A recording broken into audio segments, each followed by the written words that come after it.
A painting certainly can't help fix America's healthcare system, but it might help the healers themselves. That's one idea behind a new medical school in Arkansas. Senior arts correspondent Jeffrey Brown traveled there to speak with Alice Walton, who created and funded this effort. For the record, the Walton Family Foundation is a funder of the NewsHour. The piece is part of our coverage of the intersection of health and arts, part of our Canvas series. A sprawling 134-acre campus in Bentonville, Arkansas. The 14-year-old Crystal Bridges Museum of American Art, the 6-year-old Heartland Whole Health Institute, and a brand new medical school with a design evoking the local Ozark geology. Bringing art, health, and education together is the goal of the woman behind it all, Alice Walton. We could collide these wonderful industries and wonderful people and really let them learn from each other and figure it out. Health, art. Yeah. Put them together. Collide. I like the collision. Strong door. Walton, an heir to the Walmart fortune, is one of the world's richest individuals. Here we go.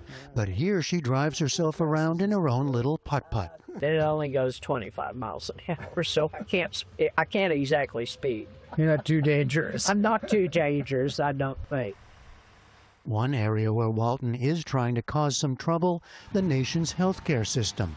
Now by creating the Alice L. Walton School of Medicine, known by its acronym AWESOME, not a word she would use to describe healthcare today.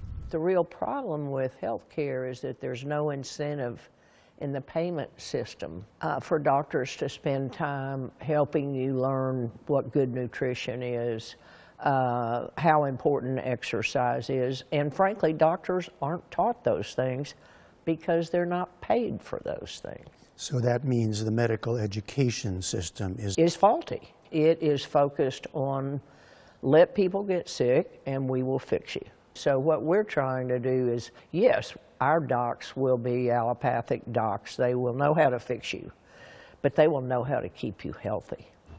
It's starting out small and offering free tuition to the first 5 classes. The 48 students in the school's first group take traditional science-based and clinical courses, including working on simulations of the human body.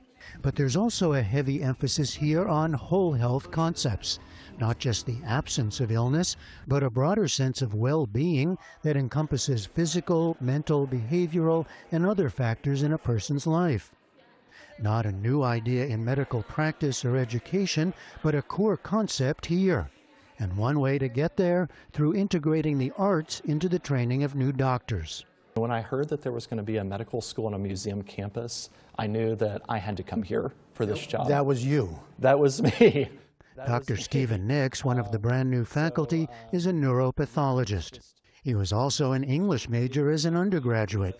He's studying for a master's in creative writing at Johns Hopkins University while working on a novel, and loves to look at art, now with young med students incorporating it into the curriculum. One goal, a deeper sense of curiosity and empathy. Curiosity is the first step. Are we actually curious to learn more about someone or something? For care and connection to happen, you have to truly want to know more about another person. And art is a great way to be curious in a safe way with other students where you're thinking about meaning. Another goal, learning how to observe, how to really look. A lot of times medical students, especially and healthcare professionals in general, we get really wrapped up into what is the right answer, what's right and wrong.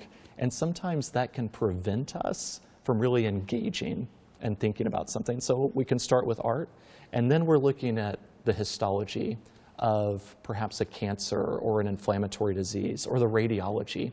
And you want them to look at it in a different way, the way they're looking at the painting. That's right.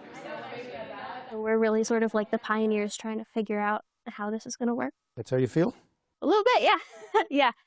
23-year-old Ellie Andrew Vaughn of Ann Arbor, Michigan, is one of the first cohort of students. Yes, she's studying traditional ways to be able to fix future patients. But she's also found herself at Crystal Bridges in front of Norman Rockwell's famous Rosie the Riveter canvas. We had a session where we were just like sitting there and going, okay, let's like stare at this painting for 15 minutes and like try to come up with everything that we see on the painting and then everything that we're not seeing that might have contributed to the painting. So like, what is she looking at that's off of the screen, or what like are some of the things in her background, and trying to sort of extrapolate those things. And then using that to think about a patient in front of you. Yeah, how to sort of like extrapolate what's going on in their life and what are some of sort of the factors that are bringing them in and having them be in my office right now. How can works from our collection help tell the stories of the interconnections between our interiors and our exteriors, between mind and body, and to think about From the ways in art which side of things, these Crystal Bridges artworks curators like connect to Austin things Barron that we Bailey learned. are now focused on what Reinstallation they and can bring to the expansion whole health is focus really and curriculum. all-consuming. She put together an exhibition from the museum's collection titled The Art of Whole Health, works in which artists have addressed, directly or indirectly, their own experiences of health and wellness. And though she told me she'd never even been in a medical school before this, the connections were immediately clear. All of the ways in which art historians look at a work of art to try to understand it from its time and place to its relevance today has an analog in how doctors in training are trying to think about understanding a patient, whether it's a diagnosis, whether it's a mental health issue. I think the principles of whole health actually relate very closely to the holistic way that we try to understand a work of art. Another key component of the arts integration here, the need for doctors to know and care for themselves. Burnout, depression, and worse. Studies show suicide rates among healthcare professionals are significantly higher than for the general public. So we've got to learn to teach in a different way, to reduce the stress, to teach our docs and our healthcare professionals, give them a space that they can manage, learn to manage their stress and anxiety with, because it comes with a job. In fact, caring for oneself is how this all began for Alice Walton. A car accident in the 1980s left her with serious injuries requiring operations over more than a decade, along with the anxieties and depression of chronic illness. It was then she turned to art books and watercolors. I would paint where I wanted to be, not where I was. It helped me keep myself centered and not fall into the hole of depression that can happen when you have constant surgeries and constant problems. So I really,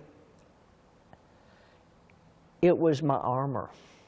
And from that, you can draw a direct line to collecting art, creating the Crystal Bridges Museum of American Art, and now a new medical school. It's all very personal and put in terms any of us can understand. When I saw the impact that art had on my own situation, the positive impact, it's hard to understand why the healthcare systems want to put you in white walls and no windows and, and feed you bad food. The next questions, will the Alice L. Walton School of Medicine be as awesome as it aspires to be and live up to its name? And can it offer a model others can replicate in this country and abroad? For the PBS NewsHour, I'm Jeffrey Brown in Bentonville, Arkansas. Support journalism you trust. Support PBS News. Donate now, or even better, start a monthly contribution today.